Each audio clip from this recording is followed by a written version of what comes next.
Jumpa lagi di channel Kerot Susu. Novel Dr. Genius Fang Qiu. Bab 225. Halo, Tuan Su. Setelah mengirim Zheng Xuecheng pergi, Fang Qiu mengambil kesempatan untuk berlari keluar dari kerumunan dengan cepat. Dia datang ke tempat yang tenang dan menjawab panggilan dari Su Miaolin. Saya mendengar bahwa Anda telah kembali ke sekolah. Kata Su Miaolin malas. Iya nih. Saya kembali untuk menghadiri pelajaran, jawab Fang Qiu. Bagaimana rasanya menjadi seorang selebriti tiba-tiba? Su Miaolin bertanya sambil tersenyum. Begitulah, Fang Qiu tersenyum masam dan berkata, kalau saja aku tidak akan terkenal. Saya sekarang hanya binatang di kebun binatang. Kemanapun saya pergi, orang akan memperhatikan saya. Tuan Su, Anda benar-benar memperbaiki saya kali ini. Sekarang, saya bahkan tidak punya waktu pribadi. Saya bahkan tidak bisa mengikuti kelas atau membaca buku dengan tenang. Itu sebabnya aku memanggilmu sekarang. Su Miaolin terkekeh dan berkata, meskipun kamu telah mengeluh, perasaan menjadi terkenal juga sangat baik. Dipuji oleh orang-orang dan diperlakukan sebagai harta karun, Anda tidak perlu mengeluh. Saya lebih suka kembali ke kehidupan saya sebelumnya, kata Fang Qiu sambil menggelengkan kepalanya. Aku bersedia menjadi suar, bukan bintang. Jika demikian, bagaimana saya bisa belajar kedokteran dengan tenang di masa depan? Biarkan saya mengajukan pertanyaan pertama, jawab Su Miaolin. Dia bertanya, apakah Anda akan melanjutkan studi atau menikmati menjadi selebriti selama beberapa hari lagi? Belajar lebih lanjut, tentu saja, Fang Qiu segera menjawab. Dia datang ke UJCM untuk belajar kedokteran, bukan untuk reputasi, terutama untuk reputasi yang disebut-sebut karena beberapa prestasi. Kalau bukan karena sarafku yang kuat, aku akan dihancurkan oleh overpricing seperti orang lain. Dan jika saya ingin menjadi terkenal, saya bisa menyatakan bahwa saya adalah pria misterius. Tidak perlu bertele-tele. Oke, mendengar jawaban Fang Qiu, Su Miaolin mengangguk puas dan berkata, mari kita hidup dalam pengasingan. Mintalah guru kelas Anda cuti 1,5 bulan, dan saya akan mengajak Anda keluar untuk studi lebih lanjut. Bawa aku keluar. Mata Fang Qiu berbinar. Ya. Su Miaolin mengangguk dan kemudian menambahkan, sebulan kemudian, akan ada ujian sertifikat kualifikasi dokter. Anda harus mendapatkannya saat itu, jadi ingatlah sebelum itu. Baik. Fang Qiu sangat terkejut. Ternyata Su Miaolin sudah punya rencana. Yah, mari kita bertemu di pintu belakang universitas besok pagi.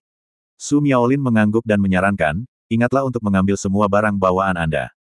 Yang paling penting adalah uang. Oke, jawab Fang Qiu dan menutup telepon. Kemudian dia memutar nomor telepon tanpa berpikir. Tentu saja, itu bukan untuk Su Miaolin tetapi untuk guru kelasnya, Liu Feifei. Fang Qiu. Telepon terhubung. Liu Feifei terkejut duluan, lalu dia berkata sambil tersenyum, aku baru saja akan memanggilmu, lalu kamu memanggilku. Apa yang sedang terjadi? Kamu mencari aku. Fang Qiu berkata dengan bingung, kamu adalah guru kelas. Kamu yang pertama. Ini sebenarnya bukan masalah besar. Liu Feifei terkekeh dan berkata, sekarang, Anda telah memenangkan banyak kemenangan bagi saya. Mengetahui bahwa kamu adalah muridku, murid-murid di kelasku semuanya gila. Apalagi ada rapat direksi hari ini. Setelah partisipasi dan diskusi Wakil Presiden Chen dan para pemimpin berbagai sekolah, akhirnya diputuskan bahwa hukuman atas catatan kejahatan dan peringatan serius terhadap Anda akan dibatalkan. Mereka tidak akan lagi membatasi aktivitas Anda di universitas mulai hari ini. Oh. Fang Qiu terkejut. Dia tahu apa artinya itu. Itu berarti bahwa Chen Yinseng telah menghasilkan. Akhirnya, setelah dia kembali dengan kemenangan dari pertempuran denyut nadi Kan, Chen Yinseng menyerah. Namun, dia tidak melihat pemberitahuan itu atau mendengar teman sekelasnya menyebutkannya. Chen Yinseng membiarkan Liu Feifei secara pribadi memberitahu saya, artinya, dia tidak ingin membiarkan masalah ini menyebar. Implikasinya sederhana. Mulai sekarang, Chen Yinseng akan pergi, dan aku akan pergi milikku. Itu semua untukku. Apa yang ingin Anda temui tentang saya? Liu Feifei bertanya. Saya ingin meminta cuti, kata Fang Qiu sekaligus. Tanya Liu Feifei dengan terkejut, lagi. Ya, 1,5 bulan, kata Fang Qiu sambil mengangguk. Apa? Liu Feifei jelas terkejut dengan lamanya waktu karena 1 semester hanya memiliki 4 bulan dan lamanya cuti Fang Qiu sebenarnya akan memakan waktu lebih dari 1/4 semester, yang membuatnya sangat terkejut. Apa yang akan kamu lakukan? Dia bertanya dengan tergesa-gesa. Saya ingin pergi keluar dan menjaga profil, kata Fang Qiu dengan senyum masam, sekarang, universitas tidak cocok bagi saya untuk belajar lagi. Jika saya terus tinggal, tidak hanya saya tidak akan dapat belajar, tetapi juga akan mempengaruhi pembelajaran siswa dan pengajaran guru. Karena itu, saya berencana untuk kembali setelah panas menyebar. Betul. Liu Feifei tahu bahwa beberapa gadis kecil di universitas secara langsung menganggap Fang Qiyu sebagai Tuan McDreamy pertama dari UJCM. Jika Fang Qiyu terus tinggal di UJCM, beberapa hari kemudian, surat-surat cinta harus memenuhi asramanya. Kalau begitu, oke, aku akan membantumu meminta cuti, tetapi kamu harus memberiku 10 foto yang ditandatangani. Ah! Fang Qiyu terkejut. Kemudian dia segera tahu bahwa dia telah diperas. Yah, katanya dengan senyum pahit, aku tidak akan melewatkan satu pun. Selamat bekerja sama, Liu Feifei menjawab dengan puas dan kemudian menutup telepon. Dia memanggil instruktur secara langsung dan mengatakan bahwa Fang Qiyu ingin meminta cuti.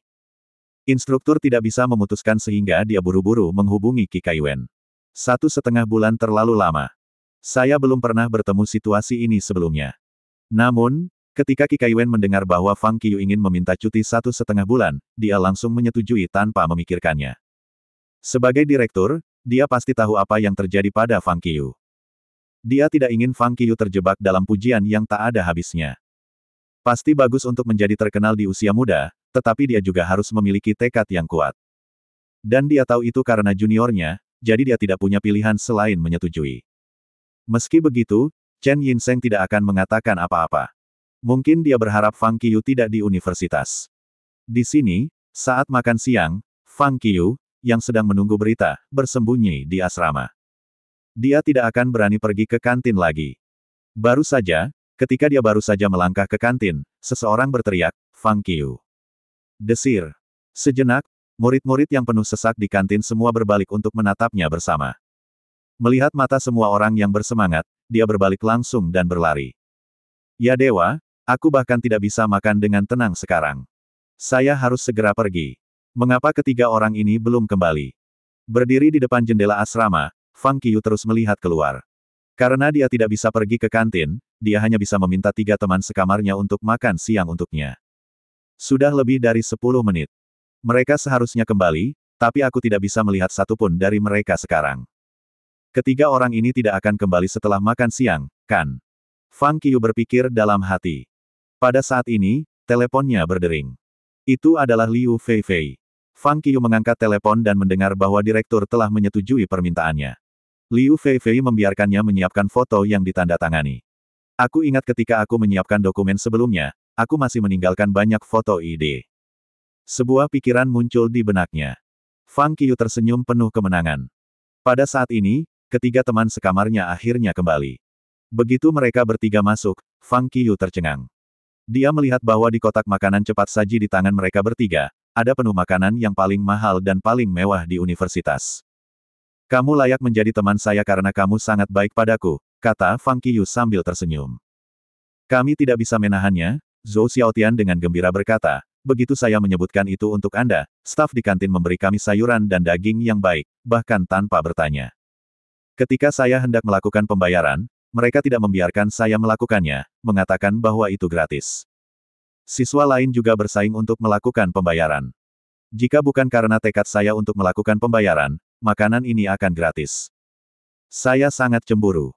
Jika seseorang dapat memperlakukan saya seperti ini suatu hari, hidup saya akan layak, kata Sun Hao dengan emosi. Berapa biaya makan yang bisa dihemat selama setahun? Mata Zhu Benzeng juga bersinar. Kamu tidak akan pernah mendapat kesempatan lain. Fang Qiyu memandang mereka bertiga dengan jijik dan kemudian membantu mengambil alih makanan di tangan mereka. Mereka berempat makan siang bersama. Saya sudah minta cuti. Saya akan pergi selama 1,5 bulan, kata Fang Qiyu kepada mereka bertiga saat makan siang. Apa? Mereka bertiga terkejut pada saat yang sama. Tindakan mereka mengambil makanan berhenti secara langsung. Fang Qiyu tidak menjelaskan tetapi menunjuk ke makanan dan berkata, pohon tinggi menarik angin. Mendengar itu, mereka bertiga tercengang. Tetapi ketika mereka menceritakan situasi yang ditemui Fang Qiyu pagi ini, mereka tiba-tiba mengerti. Sudah waktunya untuk berbaring, kata Sun Hao. Karena kamu sudah memutuskannya, lakukan saja. Saya di pihak Anda. Zhu Benzeng memandangi Fang Qiyu dengan serius. Kami akan merindukanmu. Zhou Xiaotian meletakkan stik drum yang diambil dengan sumpit tadi ke dalam mangkuk Fang Qiyu. Jangan khawatir, Aku tidak akan merindukanmu, kata Fang Qiu sambil tersenyum. Fu Asteriska. Kami tidak perlu khawatir tentang Anda. Ambil makanan. Mereka bertiga langsung geram dan mulai mengepung Fang Qiu saat makan siang. Zhou Xiaotian bahkan ingin meraih stick drum kembali, tetapi tidak berhasil. Setelah makan siang dan istirahat, tidak ada kelas di sore hari. Fang Qiu mulai mengepak pakaian dan koper. Dia bahkan tidak menghadiri kelas. Pagi berikutnya, dia meninggalkan universitas dengan tenang. Sementara itu, Wulin Jiangjing, yang telah tenang selama 2 minggu, tiba-tiba kacau.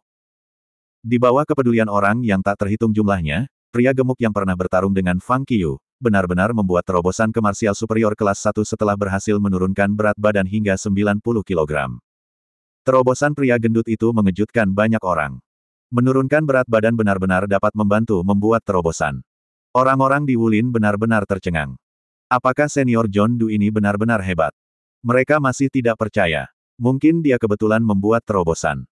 Tetapi pada sore itu, ketika lelaki gemuk membuat terobosan dan orang-orang mengalihkan perhatian mereka kepada lelaki kurus itu, mereka terkejut karena lelaki kurus itu juga membuat terobosan. Ini menyebabkan sensasi di antara seluruh Jiangjing Wulin. Mereka yang berpikir bahwa senior John Du luar biasa pada awalnya sangat terkejut. Dan mereka yang menanyai senior John Du dari awal akhirnya menyadari betapa hebatnya dia. Untuk sementara waktu, semua orang di Jiangjing Wulin mulai berkultivasi dengan tergesa-gesa seperti yang dikatakan senior John Du. Semua orang di Jiangjing Wulin berkultivasi seperti orang gila. Mereka berusaha menjadi yang berikutnya yang akan membuat terobosan. Pria gemuk dan pria kurus sama-sama membuat terobosan. Di sini, mendengar berita itu, He Gaoming pertama-tama tercengang, dan kemudian dia segera menjadi bersemangat, berkata, menurut urutan pertempuran hari itu, orang berikutnya yang akan membuat terobosan adalah aku. Sama seperti He Gaoming, dua generasi kedua yang kaya juga mendengar beritanya dengan cepat. Berpikir bahwa senior John Du membiarkan mereka menanggung kesulitan, mereka segera mengganti pakaian mereka dan pergi ke pedesaan untuk melakukan pekerjaan pertanian. Kita tidak hanya harus menanggung kesulitan, tetapi juga kita harus membumi. Ketika Penatua Yi mendengar berita itu, dia juga banyak mendesah dengan emosi. Sepertinya senior John Du memang master. Di rumah yang jauh di dalam rumah, Penatua Yi menghela nafas dengan emosi ketika dia melihat seorang pria parubaya yang duduk di sampingnya dan berkata, saya ingin tahu apakah senior John Du akan datang malam ini atau tidak. Saya menantikan kehadirannya. Aku datang sejauh ini ke sini. Semoga dia tidak mengecewakan saya, kata pria parubaya itu. Terima kasih masih bersama channel Carrot Susu. Bab 226. Itu hari Kamis lagi, hari pertemuan pertukaran ide. Seperti yang terakhir kali, semua orang berkumpul di Istana Penatua Yi di pinggiran kota, menunggu kehadiran senior John Du. Namun akhirnya, semua orang kecewa. Mereka telah menunggu sampai jam 10 malam, tetapi senior John Du masih belum muncul, yang membuat semua orang merasa aneh seolah-olah senior John Du telah menghilang dari Wulin. Di sisi lain, setelah menderita selama 2 hari, Li Wenbo menerima hasil kegagalan pada akhirnya dan juga mengikuti persyaratan Fang Qiu. Dia membawa 1 juta uang tunai ke lembaga kesejahteraan di Beijing dan menyumbangkan semuanya. Keesokan harinya, lembaga kesejahteraan memposting catatan terima kasih kepada Li Wenbo di Weibo dan @Li-Wenbo. Tetapi beberapa saat setelah ucapan terima kasih telah diposting, banyak penonton berkumpul dan berkomentar satu demi satu. Mengapa kamu berterima kasih pada Li Wenbo? Kamu harus berterima kasih pada Fang Qiu. Kamu pikir kamu siapa? Uang itu dimenangkan oleh Fang Qiu. Li Wenbo hanyalah pembantu. Itu juga Fang Qiu yang ingin menyumbangkannya. Itu tidak ada hubungannya dengan Li Wenbo. Kamu pikir kamu siapa? Untuk sementara waktu, banyak orang yang menurut Anda adalah Anda. Lembaga kesejahteraan juga merevisi blog untuk berterima kasih kepada Fang Qiu. Namun, tidak peduli bagaimana orang-orang akeong Fang Qiu, dia hanya tidak membuat tanggapan sama sekali dan tidak ada yang mendapat balasan pribadi. Fang Qiu tampaknya telah menghilang. Dalam 2 hari berikutnya, mahasiswa Universitas Pengobatan Cina Jiangjing juga menemukan bahwa Fang Qiu telah menghilang di universitas. Mereka tidak bisa melihatnya saat mereka menghadiri kelas atau makan. Hilangnya Fang Qiu membangkitkan rasa ingin tahu semua orang, tapi tidak peduli bagaimana mereka bertanya, tidak ada berita. Ketika Jiang Miaoyu, yang sedang berjalan ke taman bermain untuk pelajaran olahraga bersama teman-teman sekamarnya, melewati Gunung Yaowang, tiba-tiba dia melihat 3 teman sekamar Fang Qiu yang sedang merawat obat herbal. Mengapa kamu di sini? Jiang Miaoyu mengambil inisiatif untuk berjalan dan bertanya dengan rasa ingin tahu. Ini pekerjaan paruh waktu. Tidak bisakah kau melihatnya? Sun Hao berkata sambil tersenyum. Tidak juga, kata Jiang Miaoyu tersenyum. Dia melihat sekeliling dan bertanya, di mana Fang Qiu? Kenapa aku tidak melihatnya 2 hari ini? Fang Qiu. Sun Hao sengaja memperpanjang suaranya dan menatap Jiang Miaoyu dengan bercanda. Zhou Xiaotian dan Zhu Benzeng tertawa kecil. Jiang Miaoyu menatap Sun Hao dengan marah, dan wajahnya memerah sedikit. Fang Qiu telah pergi, Sun Hao buru-buru berkata, jangan menatapku dengan tatapan seperti itu karena aku takut. Fang Qiu telah meminta cuti 1,5 bulan, dan dia pergi 2 hari yang lalu. 1,5 bulan. Jiang Miaoyu terkejut. Mendengar berita itu, dia merasa sedikit sedih tiba-tiba. Karena Fang Qiu kembali dari Beijing setelah pertempuran, dia tidak menghubungi Fang Qiu, bukan karena dia tidak ingin melakukannya tetapi karena dia berpikir bahwa Fang Qiu sangat lelah sehingga dia tidak ingin mengganggunya. Tapi dia tidak menyangka Fang Qiu pergi diam-diam tanpa memberitahunya. Setelah berbicara sebentar, Jiang Miaoyu dan teman-teman sekamarnya baru saja pergi. Karena Fang Qiu, seluruh UJCM seperti danau dengan batu yang dilemparkan ke dalam, sangat hidup. Tetapi juga karena kepergian Fang Qiu, UJCM perlahan-lahan menjadi tenang. Kehidupan semua orang harus terus berjalan. Seiring waktu, tantangan denyut nadikan berangsur-angsur digantikan oleh peristiwa panas lainnya. Di sini, setelah duduk di mobil sepanjang hari, Fang Qiu dan Su Miaolin akhirnya berhenti. Itu adalah kota kuno, tapi bukan tempat yang indah. Namun, bangunan-bangunan di sini jauh lebih baik daripada yang disebut tempat-tempat indah di kota-kota kuno. Dengan pandangan sekilas, kota itu penuh dengan rumah-rumah kayu seperti hunian segi empat dan menara unicorn, yang tampak sama dengan kota kuno. Fang Qiu bahkan bertanya-tanya mengapa mereka yang mengambil serial TV tidak datang ke sini untuk melihat pemandangan. Namun, berpikir dengan hati-hati, jika ada kru casting datang ke sini untuk pemandangan, tempat itu tidak akan begitu damai. Bapak, Su, apa yang kita lakukan di sini? Setelah turun dari mobil, Fang Qiu bertanya pada Su Miaolin di sebelahnya sambil berjalan. Ini kota kuno Qimen, Su Miaolin tersenyum sedikit dan berkata, aku membawamu ke sini untuk merasakan kehidupan yang tenang dan untuk membiarkanmu melihat apa sebenarnya kota kuno itu. Apakah kamu tidak membawa saya keluar untuk studi lebih lanjut? Fang Qiu tertegun. Apakah kehidupan dan belajar saling bertentangan? Su Miaolin menanggapi dengan bertanya. Sepertinya tidak, jawab Fang Qiu. Tentu saja tidak. Su Miaolin mengerutkan bibirnya dan berkata, kita harus belajar dalam hidup dan hidup dalam belajar, yang hanya merupakan bidang pembelajaran tertinggi. Sama seperti zaman dahulu, keterampilan medis kita saat ini, membuat api, memasak, berpakaian semua dipelajari oleh mereka dalam kehidupan dan kemudian diturunkan kepada kita. Anda harus masuk jauh ke dalam kehidupan untuk belajar lebih lanjut dan membiarkan hidup mengajar Anda. Seorang dokter pengobatan Tiongkok yang baik seharusnya tidak hanya memiliki keterampilan medis yang baik. Seorang dokter yang hanya memiliki keterampilan medis yang baik adalah sebuah mesin. Anda harus kembali hidup dan mengenal hidup. Su Miaolin akhirnya berkata dengan emosi, kamu harus belajar dari kehidupan. Fang Qiu mengangguk dan mengingat kalimat ini. Kemana kita pergi sekarang? 500 meter di depan, Su Miaolin tersenyum sedikit dan berkata, ada klinik yang dikelola oleh salah satu teman lama saya. Anak lelaki tua ini meninggal mendadak. Sekarang, putra bungsunya menjalankan klinik. Fang Qiu mengangguk. Teman lama Su Miaolin harus menjadi pemain besar di industri pengobatan Tiongkok. Tapi dia sudah meninggal. Dia memiliki beberapa keraguan di dalam hatinya.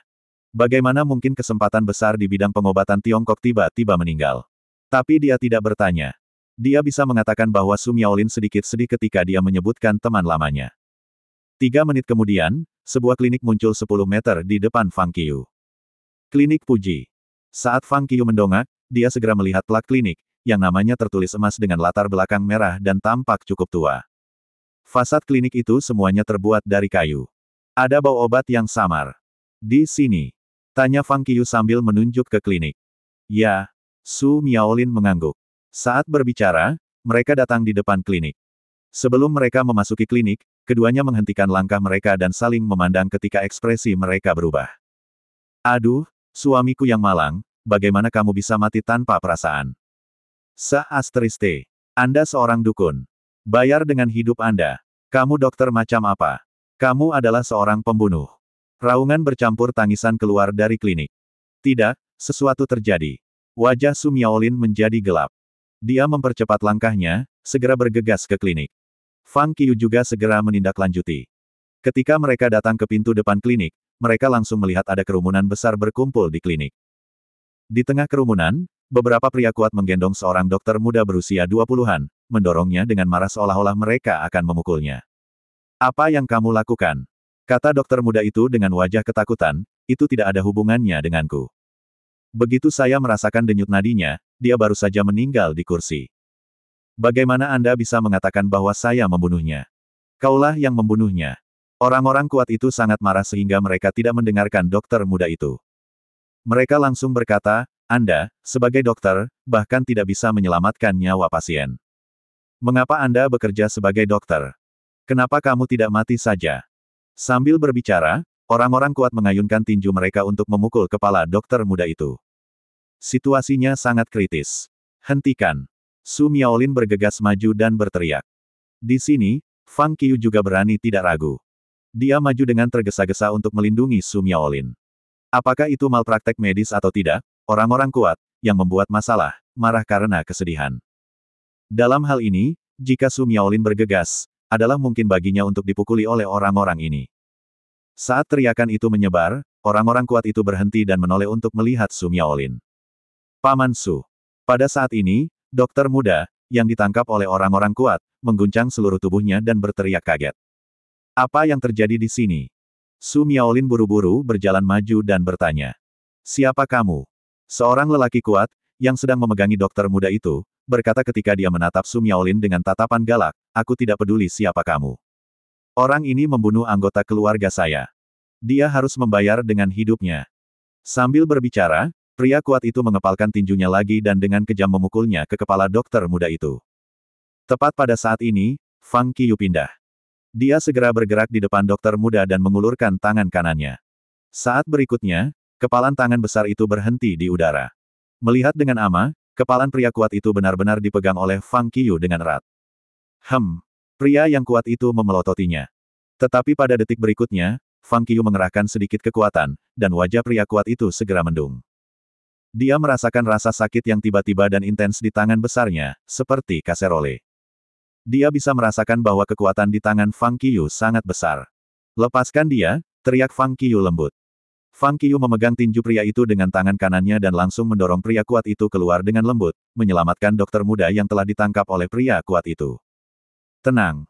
Jangan pukul dia. Pada saat dia mendorong pria kuat itu pergi, dia segera menyadari bahwa 4 atau 5 orang di sekitar pria kuat itu semua terkejut dan kemudian melangkah mundur. Mereka bisa melihat bahwa sulit untuk berurusan dengan Fang Qiu. Beberapa orang bahkan berbalik untuk mengambil senjata. Tapi di sini, ketika Fang Qiu menyelamatkan dokter muda itu, Su Miaolin memperhatikan seorang pria setengah baya yang berbaring di ranjang sakit di dekat dinding klinik. Ya, jangan berkelahi. Pria itu belum mati. Su Miaolin berteriak kepada mereka seolah-olah dia telah menemukan sesuatu. Lalu dia berjalan cepat ke ranjang. Mendengar ini, mereka semua tercengang segera. Dia belum mati. Para wanita, yang sudah lama menangis, bergegas mendekat. Selamatkan dia. Tolong selamatkan dia. Tolong. Para wanita itu mendesak sekaligus. Di sana, orang-orang yang kuat juga terkejut. Tentu saja, mereka berharap lelaki parubaya itu tidak mati, tetapi mereka tidak dapat memastikan pada saat itu apakah Su Miaolin berbohong kepada mereka atau tidak. Dapatkan jarum. Di sini, Su Miaolin berteriak ketika dia berjalan ke samping tempat tidur dan mengamati pasien. Aku akan mendapatkannya. Saya akan mendapatkannya. Dokter muda itu tidak berani ragu. Dia segera berteriak ketika dia berlari ke konter dan mendapatkan 1 set jarum perak sekali pakai untuk Su Miaolin. Fang Qiu juga berjalan saat ini. Sebagaimana, buku pegangan resep untuk keadaan darurat metode menyelamatkan orang-orang pingsan, mencatat, pingsan terlihat seperti mati tetapi nadi masih berdetak. Ada peluit di telinganya, dan perutnya juga hangat. Jika ada peluit di telinga dan nadi juga berdetak, orang itu bisa dianggap pingsan, kata Su Miaolin kepada Fang Qiu saat mengeluarkan jarum. Fang Qiu tahu bahwa Su Miaolin mengajarinya. Mendengar itu, ia segera mengulurkan tangan untuk merasakan denyut nadi pasien dan menyentuh perut pasien. Saat dia memeriksa, Fang Qiu menemukan bahwa nadi pasien bergerak sedikit. Meskipun dia tidak bernafas, perutnya terasa hangat. Su Miaolin juga tidak berani ragu. Saat mengajar Fang Qiu, dia mengeluarkan jarum perak dan segera mulai. Dalam resep untuk manfaat universal, akupuntur, bab 15 pingsan, ada tertulis bahwa acupoin Yinbai dan acupoin Dadun berhubungan dengan pingsan. Saat berbicara, Su Miaolin langsung menusuk acupoin Yinbai dan acupoin Dadun. Tepat ketika suaranya menghilang, dia selesai melakukan pekerjaannya. Ahem, pasien di ranjang sakit yang sudah mati tiba-tiba batuk dan bangun.